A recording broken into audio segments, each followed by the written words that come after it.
میرے حق میں دعا کرو، اللہ خاتمہ بالخیر کرے۔ وقت کا شیخ الاسلام ہے، وقت کا شیخ الحدیث ہے، وقت کے ابدال اختاب میں اس کا شمار ہے، لیکن قرآن نے کہا وَلَا تَمُوتُنَّ إِلَّا وَأَنْتُمْ مُسْلِمُونَ، اے لوگو اگر تمہیں موت آئے حالت ایمان اور حالت اسلام کے اندر آئے، پتہ نہیں کہ کب کس وقت انسان کفر کا بول بولے، شرک کا بول بولے، اور خدا نہ کرے بغیر توبہ کے اس حالت کے اندر مر گیا، حالت کفر کے اندر مرا۔ مثال کے طور پر رمضان المبارک آیا، رمضان المبارک کے اندر خطیب صاحب نے کہا اے لوگو روزہ رکھو، اے لوگو سحری کرو، افطاری کرو، تراویح پڑھو۔ اب اس کے شیطان پاخانے کے راستے سے اندر داخل ہوا، باہر نکلتے نکلتے کیا اللہ کو کام نہیں کیا، اللہ کے پاس راشن نہیں کیا، وہ بندوں کو بھوکا رکھ، ایسا کہنے سے آدمی کافر ہو جاتا ہے۔ اللہ پر بے عزتی کی بات کرنا، خداوند قدوس کی توحید اور ذات و صفات پر کوئی حملہ کرتا ہے تو آدمی ایمان سے نکل جاتا ہے اور کافر ہو جاتا ہے۔ اس نے کہا ارے بھائی یہ اللہ تعالیٰ کو جھکا کر کیا ملتا ہے؟ فجر میں جھکایا، ظہر میں جھکایا، عصر میں جھکایا، ذرا ذرا وقت کو بلاتا اللہ، اور اپنے گھر میں کیا ملتا اللہ کو؟ ایسا کہنے سے آدمی کافر ہو جاتا ہے۔ اب اس نے یہ کہا، روڈ پار کر رہا تھا، ایک ٹرک آیا، ایک بس آئی، اس کو مار دیا۔ لوگ تو یہ سمجھتے ہیں کہ جمعہ کی نماز پڑھ کر نکل رہا تھا، شہید ہو گیا، پاک موت مرا، لیکن اللہ جانتا ہے کہ اس کی توہین کر کر حالت کفر میں اس کا انتقال ہوا۔ یہ شیطان سکرات کے وقت آ کر یہ کوشش کرتا ہے کہ پوری زندگی کی عبادت ضائع ہو جائے۔ ماں کی شکل، باپ کی شکل، پیر کی شکل، مرشد کی شکل، امیر صاحب کی شکل، امام صاحب کی شکلیں لا کر کہتا ہے کہ دیکھ میں تیری کتنی خیر خواہ ہوں، تیری ماں تھی، میں نے اپنی پیٹ کے اندر 9 ماہ تجھے رکھا، دودھ پلایا، دیکھ اسلام برحق مذہب نہیں ہے، تو اسلام کا انکار کر دے۔ خدا نہ کرے اس شیطان کو نہیں پہچانا، انکار کر دیا اور اسی وقت اس کی موت ہو گئی تو ایمان سے ہٹ کر موت ہوئی۔ لوگ سمجھتے ہیں کہ حج کے اندر گیا اور حالت احرام کے اندر مرا، لیکن وہ زبان سے یوں کہنے لگا اجی ہندوستان لاکھ درجے بہتر، بھائی ہم نے کہتے ہوئے سنا، یہاں پانی کی خطرے کو قحط آ گیا، یہاں پانی کو، یہاں پانی نہیں ملتا۔ اللہ تعالیٰ جنت کے نہروں سے قیمتی پانی زمزم وہاں رکھا ہے، اب ان کو کاویری کا پانی چاہیے، ان کو سڑا ہوا دیوی دیوتاؤں کے نام کی جو ندیاں ہیں وہ پانی چاہیے۔ ارے ہمارا ملک اس لاکھ درجے بہتر، بھائی مدینہ طیبہ کے اندر یہ بات کہتے ہیں، مکہ مکرمہ میں یہ بات کہتے ہیں، ہم تو وہاں مر کر وہاں کے خاک کی پیوند ہونا چاہتے ہیں، اور لوگ کہتے ہیں تڑپتے رہتے ہیں کب مکے کو چھوڑے، کب مدینے کو چھوڑے۔ خدا نہ کرے، خدا نہ کرے کوئی برا لفظ زبان سے نکالا، نبی کے شہر کو یہ کہا کہ اس شہر میں میرا دل نہیں لگتا۔ اللہ کے نبی صلی اللہ علیہ وسلم نے فرمایا کہ جس طریقے سے لوہا زنگ کو گرا دیتا ہے، آگ لوہے کے زنگ کو گرا دیتی ہے، مدینہ طیبہ منافقوں کو الگ کر دیتا ہے۔ مدینہ طیبہ کے اندر ہر کسی کے بس کی بات نہیں کہ وہاں رہ سکیں۔ اب وہاں پر آ کر کہتے ہیں کیا صاحب ہمارے ملک میں دیکھو کتنی سستائی ہے، ہمارے گھراں دیکھو کتنے اچھے، کہاں آ کر پڑ گئے؟ نبی کے شہر کو اگر یہ بات کہے اور اگر مر گئے، مسجد نبوی میں نماز ہے، جنت البقیع میں دفن ہو رہی، اور لوگ کہہ رہے ہیں بھائی کتنی اچھی موت، اور اللہ کیا بول رہا ہے؟ تم میرے محبوب کے شہر کی توہین کیا، میں تجھے جہنم میں ڈالوں گا۔ رسول اللہ صلی اللہ علیہ وسلم کے شہر کی توہین، آپ کے بالوں کی توہین، آپ کے جوتوں کی توہین، آپ کے لباس کی توہین، آپ کے شہر کی توہین اور آپ کی حدیثوں کی توہین، آپ کے اداؤں کی توہین کوئی کرے گا وہ کافر ہوگا۔ یہ تو ہے کہ داڑھی نہیں رکھتا، مانتا ہے مجھ سے گناہ ہو رہا ہے، میں ایک لڑکی سے محبت کرتا ہوں، مجھے ماں باپ رکھنے نہیں دیتے، مجھے ڈیوٹی نہیں ملتی، چلو مان تو رہا ہے، لیکن یہ بول رہا ہے کیا جی بکری کی طرح بال رکھ لے تو کیا ملتا ہے، اور مر گیا، حالت کفر میں مرا۔ گناہ کرنے سے آدمی گنہگار ہوتا ہے، اور نبی کی سنتوں کی توہین کرنے سے آدمی کافر ہو جاتا ہے۔ یا فرق یاد رکھیے، آج لوگ یہاں بیٹھ کر کہتے ہیں وہ آدمی تو بڑا شرابی تھا، کبابی تھا، لیکن کتنی اچھی موت آئی، دیکھو مکے میں مرا، حرم شریف میں نماز جنازہ ہوئی، امام حرم نے نماز جنازہ پڑھائی، جنت المالا کے اندر تدفین ہوئی، مدینہ طیبہ کے اندر موت آئی، لیکن کس حالت کے اندر آئی؟ اللہ کے نبی صلی اللہ علیہ وسلم کے زمانے میں ایک عورت تھی، بڑی پرہیزگار، بڑی نیکوکار، کوئی دن روزے سے خالی نہیں اور کوئی رات جگنے سے خالی نہیں. انتقال ہو گیا، جنازہ آیا، اللہ کے نبی صلی اللہ علیہ وسلم کے سامنے صحابہ کہنے لگے ہی فی الجنہ، ہی فی الجنہ، وہ جنتی ہے. اللہ کے نبی صلی اللہ علیہ وسلم نے فرمایا ہی فی النار، وہ دوزخی ہے. اب لوگ کہنے سے ہو جائے گا کہ مکے کی موت آ گئی، مدینے کی موت آ گئی، اللہ کی نگاہ میں کیا ہے وہ؟ اللہ کے نبی نے فرمایا صلی اللہ علیہ وسلم ہی فی النار. اس نے ایک بلی کو باندھ رکھا تھا، وقت پر کھانا نہیں دیتی تھی، وقت پر پانی نہیں دیتی تھی، اور بلی تڑپ تڑپ کر مر گئی. اللہ کو یہ ادا اتنی ناپسند آئی کہ اللہ نے ساری عبادتوں کو دھتکار دیا اور اللہ اسے اٹھا کر جو ہے جہنم میں ڈال دیا. اور ایک فاحشہ بدکار عورت مری، لوگوں نے کہا ہی فی النار، یہ تو بدکار عورت تھی، یہ تو گندی عورت تھی، یہ تو اپنی شرمگاہ کو بیچنے والی عورت تھی. حدیث نے کہا ہی فی الجنہ، وہ جنتی ہے، اس لیے کہ اس نے ایک پیاسے کتیا کو پانی پلایا تھا. یہ ہم نہیں فیصلہ کر سکتے. بقی میں دفن ہو گیا بھی جنتی ہے، مالا میں، یہ شہر بنگلور کے ایک مسجد کے امام صاحب مکہ مکرمہ میں انتقال ہوئے اور جو ہے فلاں قبرستان میں دفن ہوئے. لوگوں نے سندیں دینے شروع کر دی، سرٹیفکیٹ دینا شروع کر دی، وہ جنتی ہیں. جنتی کیسے؟ ابو جہل کہاں مرا ہے؟ ابو لہب کہاں مرا ہے؟ کون کس حالت میں مرا ہے اور کس کی موت کیسے آتی ہے، یہ کوئی نہیں بتا سکتا. بس بھائی کیوں تلقین کا حکم دیا گیا کہ اگر کوئی آدمی سکرات کے اندر ہو تو اسے جا کر مت کہو رے غفاردہ پڑھ رہے کلمہ نہیں بولنا. اب وہ غفاردہ بول رہا نہیں کہو، پھر اس حالت میں مریا تو کافر ہو کر مریا، تو اسے حکم کیا ہے؟ کان کے پاس جا کر لا الہ الا اللہ، لا الہ الا اللہ. تو اب اس کے دل دماغ میں بیٹھے گا تو اس کی زبان سے نکل جائے گا. ہم اگر اس کو حکم دیں گے، ہم سے کہیں گے ارے بیگم صاحبہ، میری بیوی فاطمہ، ختیجہ، زینب پڑھنا کلمہ، اور اس نے یوں کر دیا تو کفر پر اس کی موت ہو جائے گی. خاتمہ بڑی خطرناک چیز ہے. اسی لیے شیخ الاسلام حضرت اقدس مولانا حسین احمد مدنی نور اللہ مرقدہ ہر درس کے بعد، ہر مجلس کے اندر کہتے ساتھیو میرے حق میں دعا کرو، اللہ ایمان کے ساتھ میرا خاتمہ. وہ جس کے اعضاء الگ ہو کر دار التفسیر کے اندر ایک بزرگ فرماتے ہیں کہ رات کو میں نے دیکھا کہ قیام گاہ سے شیخ الاسلام حسین احمد مدنی وقت کا شیخ الحدیث نکل کر دارالعلوم دیوبند کی طرف جا رہا ہے. میں نے کہا کہ کون سے جانوروں کو پڑھائے گا، جنات کو پڑھائے گا، چلو میں بھی دیکھوں. تو میں چلتا گیا اور نرم آہستہ قدم رکھتے ہوئے چلا گیا.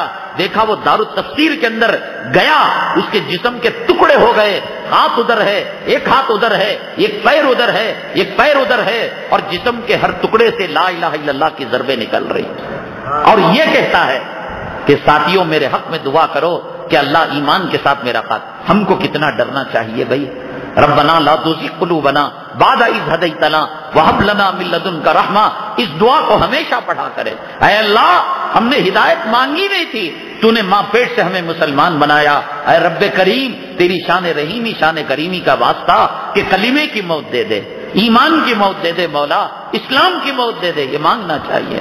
اور مسواک کی سب سے بڑی فضیلت یہ ہے، آج کے بعد آپ کسی کو تحفہ دیں تو مسواک تحفے میں دیں. گھر کے اندر، غسل خانے کے اندر، جہاں ایک ایک فرد کا ایک ایک ٹوتھ برش ہے، ایک ایک عدد مسواک بھی ہوگا. حدیث میں فرمایا کہ مسواک کی سب سے بڑی فضیلت یہ ہے کہ موت کے وقت کلمہ طیبہ نصیب ہوگا. ہمارے حضرت مولانا ابرال حق صاحب رحمۃ اللہ علیہ بڑی عمر میں انتقال فرمائے.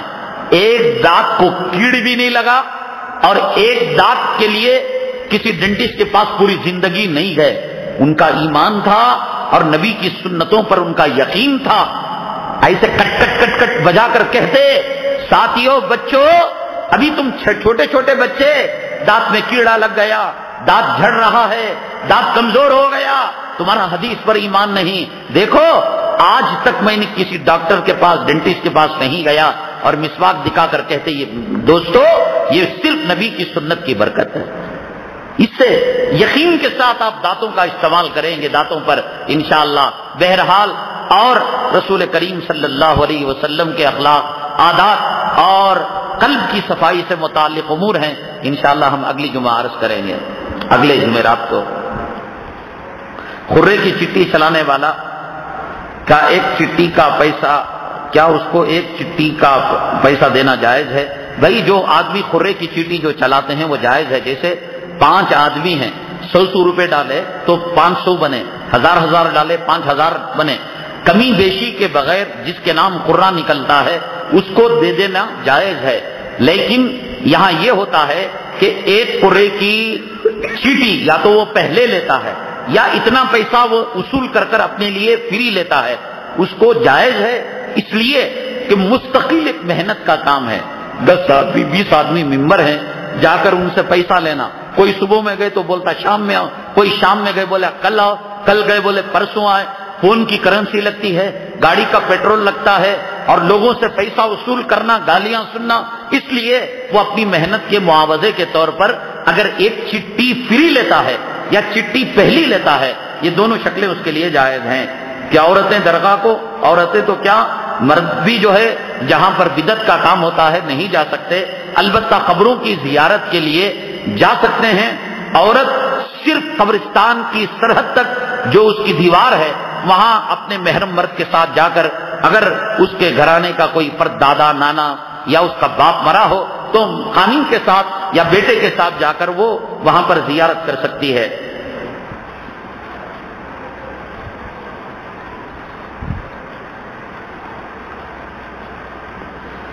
چھٹیوں میں اپنے بچوں کو دینی تعلیم دلاتے ہیں جو طریقہ آج کل رائج ہے، وہی یہ اچھی بات ہے کہ چھٹیوں کے اندر جو سمر کلاسز ہوتے ہیں اس کے اندر اس بات کا لحاظ رکھیں کہ فرقہ باطلہ والے جیسے رضا خانی ہیں، بریلوی ہیں اور دیگر طبقات ہیں، ایسے لوگ بھی جگہ جگہ سمر کلاس کھول کر ہمارے بچوں کے عقائد اور ہمارے بچوں کا دل دماغ خراب کرتے ہیں۔ بس اس کے اندر اس بات کی فکر کریں کہ ہمارے مکتب فکر کے، دیوبندی تبلیغی مکتب فکر کے ادارے ہو تو آپ جو ہے ان کے اندر اپنے بچوں کو داخل کریں۔ غیر شرعی لباس جیسے کہ عورتوں کے وہ لباس ہیں جیسے مونڈے چٹ ہیں یا مٹی ہے، یہ ہے تو یہ مسلمان بیچ سکتا ہے نہیں بیچ سکتا؟ ہمارے علماء نے فرمایا کہ کافر لوگ احکامات کے مکلف نہیں ہیں۔ بھائی برقع ڈالنا یہ عورت کے، مسلمان عورت کے لیے ہے، جسم بھر کر کپڑا پہننا یہ مسلمان عورت کے لیے ہے۔ تو علماء نے کہا کہ جیسے در مختار کے اندر ہے کہ مجوسی جو آتش پرست ہوتا ہے اس کی ایک مخصوص ٹوپی ہوتی ہے، تو یہ ٹوپیاں مجوسیوں کو بیچنا جائز ہے۔ زنار جو ڈوری باندھتے ہیں اور برہمن جو دھوتی پہنتا ہے اس کو ان کو بیچنا جائز ہے، مسلمان بیچ سکتا ہے۔ تو چنانچہ جو کپڑے شریعت کے معیار پر نہیں اترتے جیسے ٹی شرٹ ہے یا عورتوں کے بے حیائی کے لباس ہیں، ان کو بیچنا مسلمانوں کو اس لیے جائز ہے کہ کافر ان سے خرید سکتا ہے۔ اور دوسری بات یہ ہے کہ عورتوں کے لیے جو سیکسی کپڑے، جو جنسی مردوں کو مائل کرنے والے کپڑے ہیں، میں جان بوجھ کر یہ لفظ استعمال کیا سیکسی کپڑے، یہ حرام اس وقت ہیں کہ جب وہ بیٹے کے سامنے پہنے، بھائی کے سامنے پہنے، غیر مردوں کے سامنے آئیں۔ عورت کو حکم دیا گیا ہے کہ اپنے خامن اور اپنے شوہر کی توجہات کو اور اس کی خواہشات کو ابھارنے کے لیے جس قسم کا، جب وہ اس کے سامنے سارے کپڑے نکال سکتی ہے تو وہ کپڑے جس سے شوہر کے جذبات ابھریں وہ پہن سکتی ہے۔ تو ان دو اعتبار سے ہمارے علماء نے کہا کہ مسلمان تاجر عورتوں کے جو ناجائز کپڑے ہیں ان کو فروخت کر سکتے ہیں۔ ایک یہ کہ بیویاں اپنے خامن کے لیے پہن سکتی ہیں اور جو غیر مسلم عورتیں ہیں وہ احکامات کے مکلف نہیں ہیں۔ بعض جگہ پر شاپنگ کمپلیکس ہوتا ہے، مارکیٹ وغیرہ، اس کے اندر ایک ہال مسجد کے لیے بنا دیا جاتا ہے اور اس میں ایک سیکشن عورتوں کا ہوتا ہے۔ تو دیکھو یہاں جو عورتوں کا سیکشن ہے وہ اس لیے نہیں ہے کہ محلے کی عورتیں آ کر یہاں پر نماز پڑھیں۔ مسئلہ یہ ہوتا ہے کہ جب میاں بیوی یا بھائی بہن وغیرہ خریداری کے لیے جاتے ہیں تو نماز کا وقت آ جاتا ہے، جیسے مغرب کے نماز کا وقت ہے، بہت کم وقت ہوتا ہے، ان کے گھر کے لوٹنے تک نماز قضا ہوتی ہے، تو لہذا وہ حال میں لیڈیز کا جو سیکشن الگ ہے، عورتیں وہاں پر نماز پڑھ سکتی ہیں، بلکہ بنانا چاہیے یہ جو مسجد بنائی گئی عورتوں کی، یہ اس لیے نہیں بنائی گئی کہ عورت گھروں کو چھوڑ کر مسجد میں نماز پڑھے، بلکہ اس لیے بنائی گئی کہ ان کی نماز فوت ہونے سے بچ جائے، قضا ہونے سے بچ جائے۔ لہذا جو حضرات شاپنگ کمپلیکس، مارکیٹ وغیرہ میں مردوں کی مسجد کے ساتھ الگ سے غوشے کے ساتھ ان کا استنجا خانہ الگ، ان کا طہارت خانہ الگ، ان کی نماز پڑھنے کی جگہ الگ جو بناتے ہیں، ٹھیک ہے، کوئی برا کام نہیں، لیکن محلے کی مسجدوں کے اندر یہ شکلیں جائز نہیں ہیں۔ سونے اور چاندی کا رنگ چڑھا ہوا پین ہے، پین کو گولڈ کا کلر دے دیا گیا، واچ ہے اس کو گولڈ کا کلر دے دیا گیا، اصلی گولڈ کا پانی چڑھایا گیا، تو کیا مرد اس کو استعمال کر سکتا ہے؟ استعمال کر سکتا ہے۔ مرد پین ہو اور یا کہ واچ ہو یا اس کے بٹن اسٹیل کے تھے اور اس کو گولڈ یا سلور کا کلر دے دیا گیا تو اس کو استعمال کر سکتے ہیں۔ خطبے کے درمیان عربی خطبہ ہو رہا تھا اور ایک مصلی آیا، سنت نماز تو نہیں پڑھ سکتا وہ، البتہ اگر اس کی فجر کی نماز چھوٹی ہے تو وہ فجر کی نماز پڑھ سکتا ہے۔ کب؟ جب صاحب ترتیب ہو۔ صاحب ترتیب کا مطلب یہ کہ بالغ ہونے سے لے کر اب تک اس کی نماز آگے پیچھے نہ ہوئی ہو، اور جو صاحب ترتیب نہیں ہے تو ٹھیک ہے، جب تیری فجر سے لے کر اب تک کی نماز چھوٹ گئی ہے قضا، تو اب بھی قضا ہے، بعد میں بھی قضا ہے۔ اب اگر قضا پڑے گا تو خطبے کی بے حرمتی ہوگی، اور جمعہ کی نماز کے بعد پڑے گا تو خطبے کے آداب بجا لائے گا۔ تو اس لیے جو صاحب ترتیب نہیں ہے تو وہ اپنی قضا نماز کو جمعہ کی نماز کے بعد پڑھے۔ کس عمر کے بچے مسجد میں آنا چاہیے؟ بعض لوگ چھوٹے موٹے بچوں کو مسجد کے اندر لاتے ہیں، وہ صفوں میں پھلانگتے ہیں، شرارت کرتے ہیں، لات مارتے ہیں، ٹوپیاں اچھالتے ہیں، پیشاب کرتے ہیں۔ عمر کی کوئی قید نہیں۔ کوئی بچہ 2 سال کے اندر بڈھے کا دماغ رکھتا ہے اور کوئی 14 سال کے اندر بچپنے کا دماغ رکھتا ہے۔ تو جو شعور رکھتا ہو کہ یہ اللہ کا گھر ہے اور جہاں کھڑاتے ہیں وہاں کھڑ جاتا ہے، وہ بھاگتا نہیں صفوں کے درمیان، وہ کسی کی ٹوپی چھینتا نہیں، کسی کا موبائل اچک لیتا نہیں، پیشاب پاخانہ خطا نہیں ہوتا، تو ایسے بچوں کو مسجد میں لا سکتے ہیں۔ عمر کا مسئلہ نہیں۔ میں نے کہا کہ کبھی 2-3 سال کے بچے بڈھے کا دماغ رکھتے ہیں، اتنے ہوشیار ہوتے ہیں کہ جہاں کھڑا ہو جیسی نماز ویسی نماز پڑھتے ہیں، اور بعض 12-11 سال کے ہوتے ہیں دیوانے، کبھی ادھر دیکھے کبھی ادھر دیکھے، کبھی فین کا ایسے بچوں کو نہیں لانا چاہیے۔ جو عقل نہیں رکھتے، شعور نہیں رکھتے اور جن کو اپنی ذمہ داری کا احساس نہیں، ایسے بچوں کو نہیں لانا چاہیے۔ اگر مسبوق امام کے ساتھ سلام پھیر دے، مسبوق اس کو کہتے ہیں نماز شروع ہونے کے بعد 1 رکعت کے بعد 2 رکعت کے بعد وہ آیا، اس کو مسبوق کہتے ہیں۔ اس کا مسئلہ کیا ہے؟ امام کے ایک سلام پھیرنے کا انتظار کرے اور دوسرا سلام نہ پھیرے، بلکہ خود کھڑا ہو کر اپنی چھوٹی ہوئی نماز کو پڑھے۔ بھول کر اس نے یہ کیا کہ امام کے ساتھ دونوں سلام پھیر دیے، تو مسئلہ یہ ہے کہ امام کے پیچھے مقتدی اگر کوئی خطا کرتا ہے، غلطی کرتا ہے، تو سجدے سہو اس پر نہیں ہے۔ ایک سلام پھیرنے تک اس کو یاد رہا کہ میں مسبوق ہوں، مجھے اٹھ کر اپنی نماز پڑھنی چاہیے، لیکن پھر اس کے بعد موجود اس نے سلام پھیرا تو ایسے مسبوق پر سجدے سہو واجب ہے۔ دور دراز علاقوں میں اگر کوئی آدمی مر جاتا ہے تو اس کو اپنے علاقے میں اس کی لاش منگا سکتے ہیں؟ نہیں منگا سکتے۔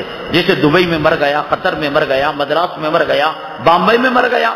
شریعت کا مسئلہ یہ ہے کہ شریعت یہ کہتی ہے کہ جہاں پر جو آدمی مرے اس کو وہیں پر دفن کرنا چاہیے۔ کیوں؟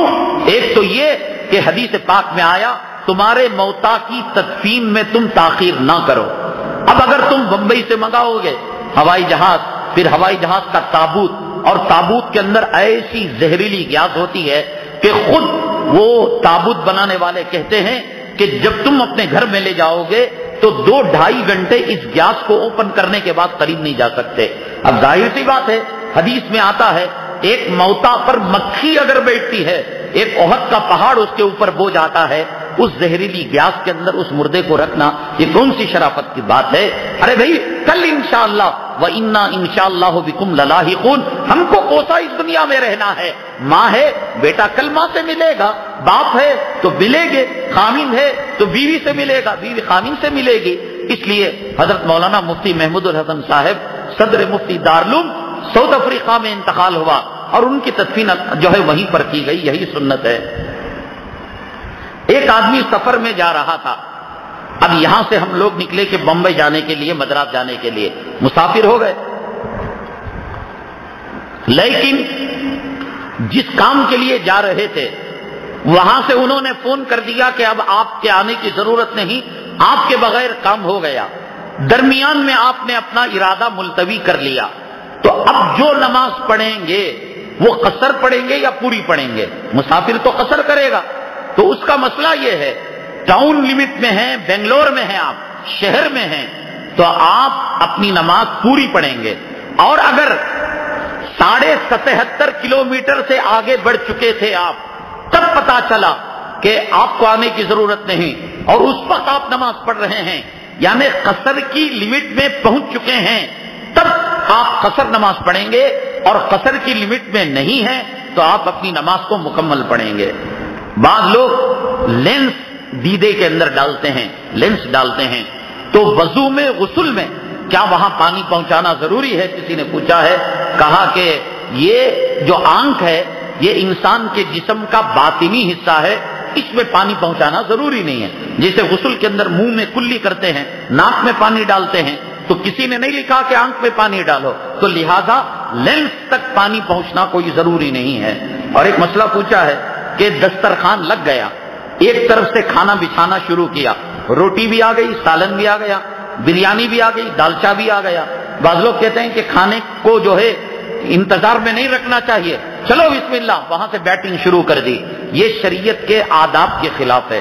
جب تک پورے دسترخوان کے اندر روٹیاں نہ لگ جائے اور پورے دسترخوان کے اندر کھانا نہ لگ جائے اور میزبان اجازت نہ دے کہ شروع کرو بسم اللہ، اس وقت تک شروع کرنا خلاف ادب ہے، خلاف سنت ہے. الحمدللہ رب العالمین والصلاة والسلام علی سید المرسلین وعلی آلہ وصحبہ اجمعین. اللہم انفعنا بما علمتنا وعلمنا ما ينفعنا وزدنا علما. سبحان ربک رب العزة عما یصفون وسلام علی المرسلین والحمدللہ رب العالمین.